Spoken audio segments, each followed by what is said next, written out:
தர்மஸ்தலா கொத்து கொத்தாக மக்கள் மாணவிகள் சீருடையோடு கொல்லப்பட்டிருக்கிறாங்க, கற்பழித்து கொல்லப்பட்டிருக்கிறாங்க, புதைக்கப்பட்டிருக்கிறாங்க, எரிக்கப்பட்டிருக்கிறாங்க.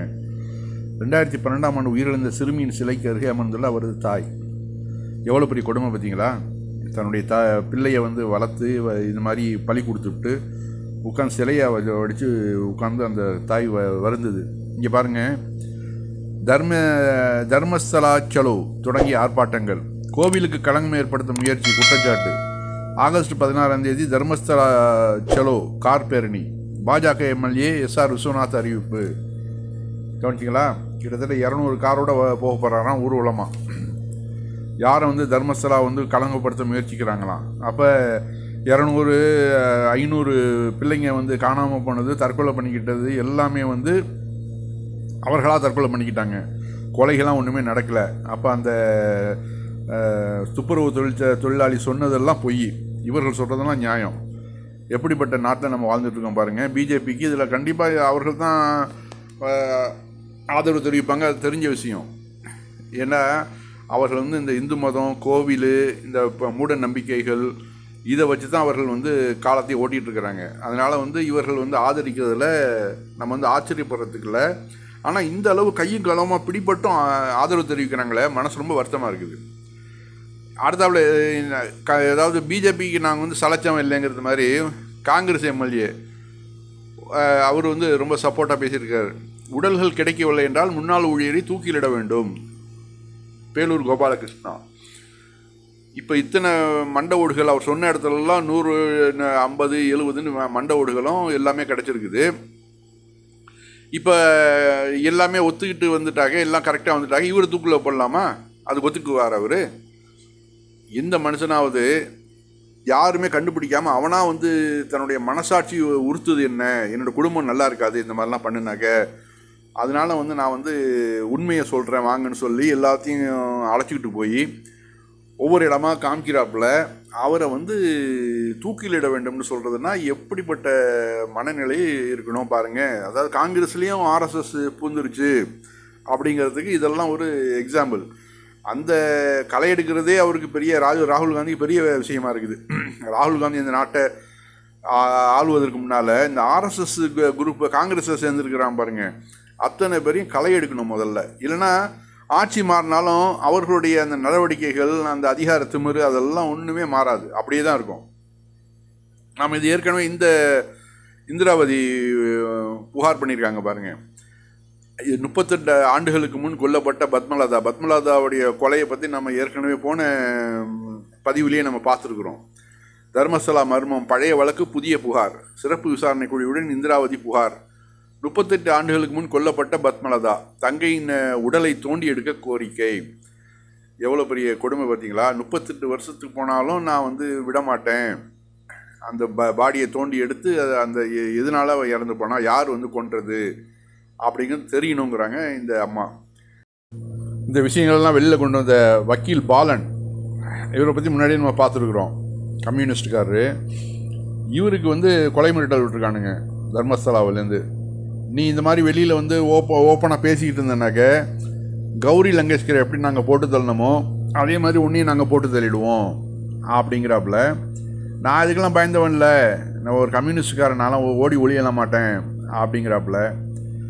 அதான் அவர் சொல்கிறாரு, சொர்ணா டிவி, ரிப்பப்ளிக் டிவி இவங்கெல்லாம் தர்மஸ்தலா எவ்வளோ பெரிய புனிதமான இடம், அதை நீங்கள் எப்படி இத்தனை கொலை நடந்துருச்சுன்னு ஓப்பனாக பேசுகிறீங்களே அப்படின்னு கேட்டதுக்கு தான் அவர் சொன்னாராம், ஏன்பா 300-400 உடல்கள் கிடச்சிருக்குது, பாடி கிடைக்குது, அவங்க எல்லாம் தன்னால் தற்கொலை பண்ணிக்கிட்டாங்களா அப்படின்னு கேட்குறாரு. அதுக்கெல்லாம் பதில் கிடையாது. அதில் அங்கே தர்மஸ்தலாவில் ஒருத்தன் என்ன சொல்கிறானாக்க, சில பேர் புண்ணியம் தேடி இங்கே செத்தாக்க, இப்போ காசிக்கு போனால் புண்ணியம் சொல்லுவாங்கள்ல, அந்த மாதிரி இந்த தர்மஸ்தலாவில் இறந்து போனால் புண்ணியம்னு சொல்லிட்டு பல பேர் இங்கேயே தங்களை மாய்ச்சிக்கிறாங்க, அதுக்கு நாங்கள் எப்படி பொறுப்பாக முடியும் அப்படின்னு ஒருத்தன் பேசியிருக்கானா.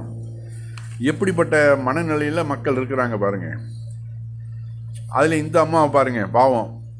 நம்ம ஏற்கனவே இதை பார்த்துருக்குறோம். தன்னுடைய மகளை தேடி தேடி அலைஞ்சு அந்த அம்மா என்கிட்ட காசு இல்லை, என்கிட்ட கையில் காசு இல்லை, நான் என்னுடைய மகளுடைய எலும்பையாவது கொடுங்க அதை வச்சு திவசம் பண்ணணும், இல்லைன்னா என்னுடைய மகளுடைய ஆத்மா சாந்தி அடையாது அப்படின்னு அழுகுறாங்க அந்த அம்மா.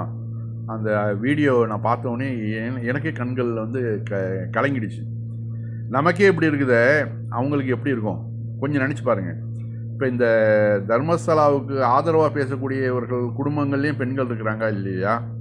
அவர்களுடைய எதிர்காலம் எப்படி ஆகும் அப்படிங்கிறத பற்றி அவர்கள் சிந்திக்கவே இல்லை பாருங்க. जेडीएस का लीडर वो लोग का आके पाव पड़ता है. हम लोग किससे भीख मांगने का, न्याय का, किससे? We've looked at the law books that we have. அதான் சொல்கிறாரு, பாஜக, காங்கிரஸ் எல்லாரும் அந்த போய் அந்த தர்மசாலாவில் போய் உழுந்து கிடக்கிறானுங்க. யார்கிட்ட போய் நாங்கள் நீதி கேட்குறது, நாங்கள் யார்கிட்ட போய் கெஞ்சுறது அப்படிங்கிறாப்புல. அப்போ இந்த வகையில் வந்து அதான் ஒரு எதிர்ப்பே காங்கிரஸ்கிட்டேருந்து வரல பாருங்கள். ஏன்டா எல்லாரும் வந்து தர்மஸ்தலாவில் வந்து அது ஒரு புனிதமான இடம்னு சொல்லிட்டு இந்த தவறுகள்லாம் வெளியில் கொண்டு வரக்கூடாதுங்கிற முக்கியமாக இருக்கிறாங்க. இது எவ்வளோ பெரிய தவறு செய்கிறாங்கன்னு அவங்களுக்கு தெரிய மாட்டேங்குது. இந்த பாருங்கள், அந்த அம்மா ಕೈಯಲ್ಲಿ ದುಡ್ಡಿಲ್ಲ, ಯಾರು ಕೇಳೋರಿಲ್ಲ. ನನ್ನ ಮಗಳ ಆಸ್ತಿ ಏನಿದೆ ಅದನ್ನ ಕೊಡಿ. पूरा बीजेपी. அது அந்த அம்மா அழுகிறத பார்த்தீங்களா? என் கையில் காசு இல்லை, என் மகளை நான் பார்க்கணும், இனி நான் வந்து செத்து போனாலும் எனக்கு பிரச்சனை இல்லை, ஆனால் அந்த பொண்ணோட அஸ்தியாவது கொடுங்க, நான் வந்து கடைசி கிரியைகள்லாம் செய்யணும், இல்லைன்னா என் பொண்ணோட ஆத்மா சாந்தி அடையாது அப்படிங்கிறாங்க. இதுக்கெல்லாம் பதில் இருக்குதா? இந்த பிஜேபி ஆட்கள்கிட்ட, அதை ஆதரிக்கக்கூடிய காங்கிரஸ் ஆட்கள்கிட்ட எதிர்க்கணுமே இருக்காது. இந்த விஷயத்தை வந்து மூடி மறைக்கிறது தான் பார்க்குறாங்க. அதான் வந்து மாண்டியா, தார்வாட், ஷிமோகா அப்படின்னு முன்னாள் ஊழியரை கைது செய்யுங்கன்னு சொல்லிட்டு பாஜக ஆர்ப்பாட்டம் பண்ணுறான். அதெல்லாம் பாருங்கள். அதான் அதை பற்றின வந்து ஒரு கட்டுரையை பார்ப்போம். 2001 மற்றும் 2011 ஆகிய ஆண்டுகளுக்கு இடையில் 452 சந்தேகத்துக்கிடமான மரணங்கள் தர்மசாலா மற்றும் அருகில் உள்ள உஜ்ரே கிராமத்தில் நடைபெற்றதாக தகவல் அறியும் உரிமை சட்டத்தின் கீழ் எழுப்பப்பட்ட கேள்விக்கு காவல்துறையினர் பதில் அளித்திருந்தனர். இவை தற்கொலைகளாகவோ விபத்துகளாகவோ இருக்கலாம். மேலும் இந்த 452 மரணங்கள் தற்போது புதையுண்டு இருக்கலாம் என்று முன்னாள் துப்புரவு ஊழியர் கூறும் உடல்களுடன் சம்பந்தப்பட்டவை அல்ல, ஏனென்றால் இவை காவல்துறையால் விசாரிக்கப்படாத வழக்குகளாகும். எனினும் 2 கிராமங்களில் நடைபெற்ற சந்தேகத்துக்கிடமான மரணங்களின் எண்ணிக்கை வழக்கத்துக்கு மாறானது என்று தகவல் அறியும் உரிமை சட்டத்தின் கீழ் கேள்வி எழுப்பிய நாகரிக சேவா அறக்கட்டளை எனும் தன்னார்வ அமைப்பு பிபிசியிடம் கூறியுள்ளது.